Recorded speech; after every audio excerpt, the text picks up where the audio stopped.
El MSC Meraviglia ha hecho escala por primera vez en el puerto de Valencia. Se trata de un visitante muy especial, el primer megabarco equipado con tecnología de vanguardia para garantizar la seguridad y el bienestar de los usuarios. Como es habitual en los grandes recibimientos del puerto de Valencia, se ha hecho un intercambio de metopas entre la Autoridad Portuaria de Valencia y los responsables de Mediterranean Shipping Company.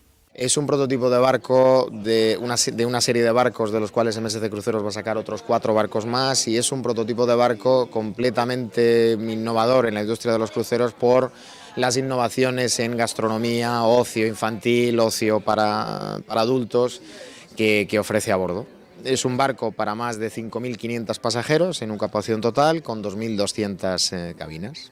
Una de las apuestas estratégicas del puerto de Valencia es por el tráfico de cruceros. Entonces, en ese sentido, pues bueno, tenemos ya un tráfico importante, pero tenemos proyectos muy importantes para mejorar lo que es el tráfico de cruceros. Vamos a hacer ahora una inversión importante en una zona más cercana a la ciudad para cruceros de hasta un determinado tamaño, pero también pues estamos atentos hacia los cruceros de este tamaño, incluso en el futuro posibles cruceros más grandes. Valencia pues tiene un atractivo para el tráfico de cruceros. Valencia, que combina, digamos, lo que es la historia con la modernidad, pues es un mix, digamos, muy atractivo para el tráfico de cruceros, y por tanto el puerto como instrumento queremos dar respuesta a esta demanda.